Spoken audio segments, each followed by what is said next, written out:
তোমার ব্লগ হচ্ছে না ওর ব্লগ হচ্ছে? দিদির ব্লগ। আমি তোরে একটু নি দাদা ডক্টর বলবো কি ডাক্তার কি hello guys, welcome back to my channel আরিয়ানদা ট্রুম্পাতে। সবাই কেমন আছো? আশা করি সবাই ভালো আছো, সুস্থ আছো। এ কটা বাজে এখন? 8টা বাজে। তোরা আজকে তো জলদি উঠলি না?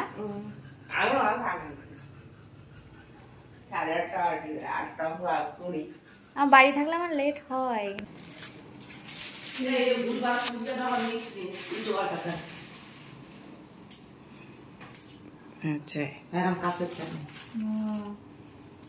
না দিদি ভালোই করে।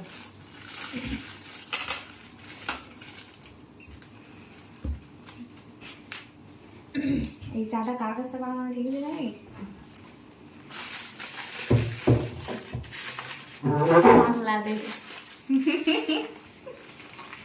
তহিদ ওইটা নে, কোনো চাপ নেই। আমি নিই সোশ্যাল মিডিয়ায়। চিনি কই কারোর ইসে কারোর ওই যে খুঁজে পাওয়া যায় না।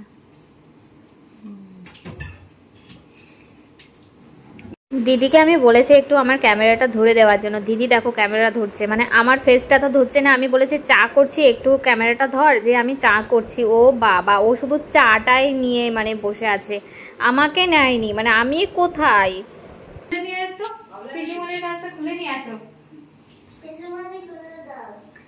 জল আর একটু দেবো না? হবে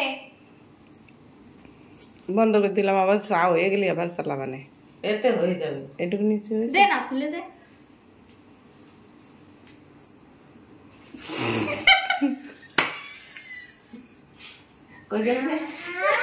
খুলে তো দেবো, দাঁড়া দেখ খুলতে পারতেছি না। একজন ভদ্র মহিলা চা করে একজনকে বশ করবে বলছে, চা করতে এসছে চিনির ডিব্বাই খুলতে পারছে। রেডি চাই, বাংলাদেশে ওগুলো রেডি চা বলে।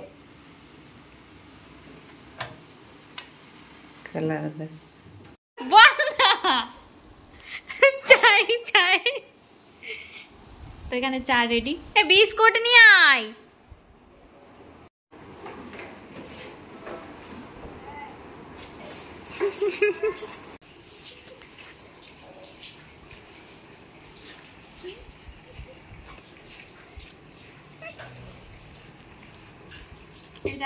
এটা মুচকি, এটা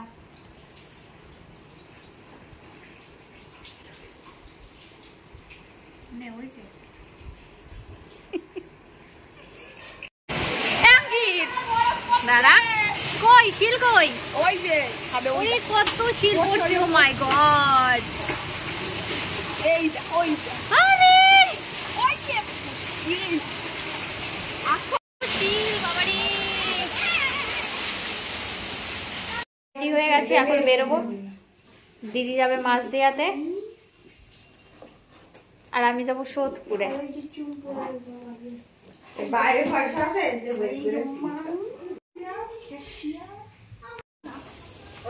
তো বাইরে প্রচুর বৃষ্টি, বৃষ্টির মধ্যে বেরিয়ে যাচ্ছি কারণ সোমা আসছে ওই ট্রেনে। সোমাও যাচ্ছে আমার সাথে সোদপুরে।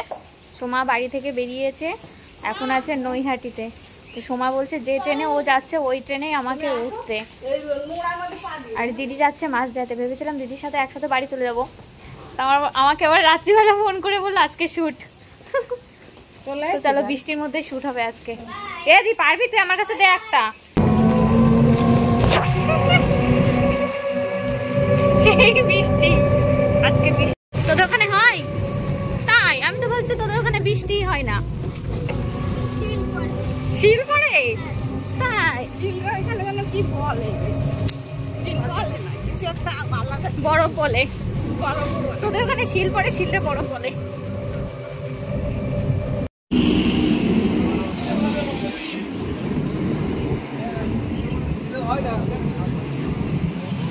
পলতা স্টেশন থেকে আমি একদমই কথা বলতে পারিনি, কারণ আমি স্টেশনে পৌঁছেছি আর ট্রেনের খবর হয়ে গেছে। কোনো রকমভাবে টিকিটটা কেটে আমি দৌড়ে ট্রেনটা ধরেছি, আর দিদিদের সাথেও সেইভাবে মানে দেখাতে পারিনি তোমাদের। আর তো দিদি গেদের ট্রেনে গেছে বাড়িতে, আর আমি এই যে সোদপুরে নেমে গেছি, আর বোনও ওই ট্রেনেই ছিল, যেহেতু আমাকে ওই গেদের ট্রেনটাই ধরতে হবে।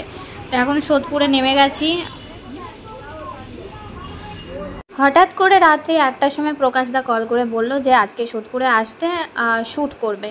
তো আমিও যখন দিদি বাড়িতে ছিলাম ভাবলাম যে চলো তাহলে এখান থেকে আবার বাড়ি যাব, বাড়ি গিয়ে আবার আসবো, অনেকটা মানে দূর হয়ে যায়। তো পলতায় যখন আছি, তো পলতা থেকে সোদপুরটা বেশি দূরে না, তো পলতা থেকে সোদপুরে শ্যুট করে তারপর বাড়িতে চলে যাব। তো ক্যামেরা ধরার জন্য পিঙ্কি তো নেই, পিঙ্কি বাড়িতে, ওর একটু প্রবলেম আছে, মানে ফ্যামিলি প্রবলেম, যার জন্য ও বাড়িতে রয়েছে, আসতেই পারবে না। তারপর কি করি, বোনকে ফোন করলাম, বোনকে ফোন করে বললাম যে তুই আয়, এরকম ক্যামেরাটা ধরে দিবি। বললো ঠিক আছে। ক্যান্সেল করতে পারলাম না, কারণ ওই যে বললাম যেহেতু এসছি আমি এখানে, তাই আর ক্যান্সেল করলাম না। তোমার ব্লগ হচ্ছে না ওর ব্লগ হচ্ছে? দিদির ব্লগ আমি করি না তো। ও ম্যাডাম কি বলছি, তোমরা কি ব্লগ করে না? আমি করি না। করো না, আই লাইক ইট। তো এখন আছি প্রকাশদার বাড়িতে, ভেতর থেকে আসছে সবাই, আমি আগে আগে বেরিয়ে গেলাম কারণ জল রাস্তায়। মন মানে না সংটায় রিহার্সাল দিচ্ছি, বিট প্রকাশদা বানাচ্ছে, আর যতগুলো শ্যুট করি প্রকাশদার সাথে ড্যান্স শ্যুট সবগুলো কিন্তু বিট বানাই প্রকাশদায়। আমি কিন্তু ডান্স ভুলে গেছি। স্কিনের কি অবস্থায়? ওই দেখ না কি হয়ে যাচ্ছে। ডান্স ভুলে গেছে, ডান্স ভুলে গেছে।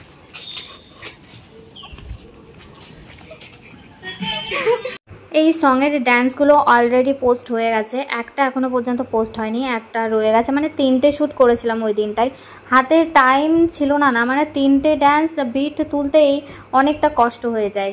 তোমরা অনেকে ভাবো যে কত ইজি, তাই না, যে ক্যামেরার সামনে দাঁড়িয়ে ড্যান্স করে দিলাম, এক্সপ্রেশন করে দিলাম, কত সুন্দর, মানে দেখতে ভালো লাগে, বাট করতে যে কতটা কষ্ট হয় সেটা শুধুমাত্র আমরাই জানি। আর ভিডিওগুলো, ড্যান্স ভিডিওগুলো অলরেডি পোস্ট, ওই যে বললাম, করা হয়ে গেছে। ক্যামেরা সত্যি সুন্দর, কিন্তু বিষয়টা হচ্ছে আরো বেশি সুন্দর লাগছে কারণ সুন্দর মানুষটা ক্যামেরার সামনে থাকলে আরো বেশি সুন্দর হয়ে যায়। আচ্ছা, তো আজকে রুম্পা এসছে সোদপুর অনেক দিন পরে, আর বিষয়টা হচ্ছে আমি অনেক দিন ডান্স ভিডিও বা কিছুই ভিডিও বানানো হয় না আমার সেভাবে রিলে। তো কালকে রাত্রিবেলা হঠাৎ কি মানে চিগার চাপলো আমাদের মাথায় যে আবার, হ্যাঁ হঠাৎ করে কি মাথায় আসলো না ভিডিও বানানো শুরু করবো, আবার ভিডিও বানাবো।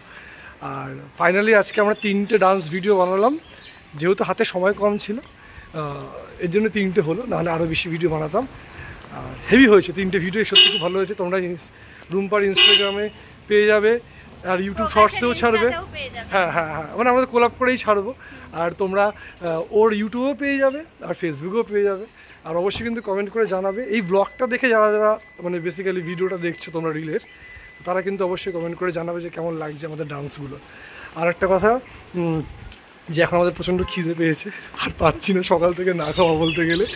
তো এখন যাচ্ছি বিরিয়ানি আনতে, আমরা বিরিয়ানি খাবো। তো চলো। আর রুম্পাকে বললাম যে রুম্পা আমরা কি স্কুটি করে যাবো, ও বললো না চলো একটু হেঁটে হেঁটেই যাই। তো সামনেই যাচ্ছি, সামনেই দোকান, হাঁটাহাঁটি করছি, আমরা হেঁটে হেঁটে বিরিয়ানি আনতে যাচ্ছি। ফালতু বকে দিলাম আমি? না না ঠিকই আছে। হ্যাঁ ওকে, চলো দেখতে থাকো।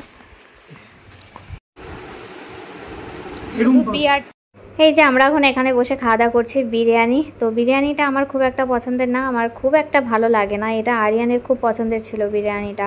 আর সোমা বেশ ভালোই খায় আর কি, আমি খুব একটা, আমার চলে না। বাড়িতে যাওয়ার টাইম হয়ে যাচ্ছে আমার, 8টাতে ট্রেন আছে, 8:45 আই থিঙ্ক, হ্যাঁ হবে হয়তো। যাই হোক, তো এখানে বসে একটু আড্ডা মারছিলাম, আড্ডা না রেস্ট নিচ্ছিলাম আর কি। বাইরে আজকে প্রচুর বৃষ্টি হয়েছে, এইদিকেও খুব বৃষ্টি হয়েছে। আর তোমাদের কিছু কথা বলি কি, তো যখনই আমি কোনো ছেলের সাথে ভিডিও শ্যুট করি, বিশেষ করে প্রকাশদা আর ওইদিকে কে আরিয়ানদের সাথে তো আর করি না, ওর সাথে ভিডিও করা বন্ধ করে দিয়েছি। অক্ষয়ের সাথে একটা ভিডিও করেছি, বাট প্রকাশদার সাথে আমার বেশি ভিডিও করতে হয় আর কি। তো তোমাদের অনেক অনেক ধরনের কমেন্ট আসে। কিছুদিন আগে আমি আরেকটা ভাইয়ের সাথে শ্যুট করেছিলাম, সৌরভ, ভিক্টোরিয়াতে দেখবে অনেক শ্যুট আছে। তো ও কিন্তু ভাই হয়, আমি ভাই বলে ডাকি ওকে। আর প্রকাশদা বলেই ডাকি। তো যাই হোক, যারা বাজে কমেন্ট করো, মানে আমার সাথে যারা ভিডিও করে তাদেরকে পাবলিক টার্গেট করে, কিছু পাবলিক, সব পাবলিক না। যেমন প্রকাশদাকে পার্সোনালি অনেকেই বলেছে যে ওর সাথে ভিডিও করো না, সৌরভকেও পার্সোনালি অনেকে বলেছে আমার সাথে ভিডিও করো না। তো একটা জিনিস আমি দেখি যে আমার ভালো না কিছু পাবলিক দেখতে পারে না, এটা হচ্ছে ব্যাপার। কিছু পাবলিক দেখতে পারে না, হিংসা করে চলে। আর যারা আমাকে কাছ থেকে চেনো না, তারা দয়া করে আমার বিষয়ে কোনো কথা বলতে যাবে না।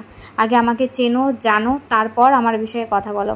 অ্যাকচুয়ালি কী বলো তো, তাদের স্বভাবটাই এরকম। আমি এরকম মানুষও দেখেছি যারা আমার সামনে থেকে ভালো ব্যবহার করে, তারা আমার পেছনে আমার গুণ গায়, মানে আমার খারাপ কথা বলে বেড়ায়। এরকম মানুষ আমি প্রচুর দেখেছি। যখন আরিয়ান ছিল তখন তো আমি খুব ভালো ছিলাম, তাই না? মানে যারা নেগেটিভ কমেন্ট করো তাদেরকেই বলছি যে যখন আরিয়ান ছিল তখন আমি খুব ভালো ছিলাম, মানে ভালো, সবাই দেখেছো, ভালোভাবে চিনতে জানতে। আর যেই আরিয়ান চলে গেছে, ব্যাস আমি এখন সবার চোখে খারাপ হয়ে গেছি।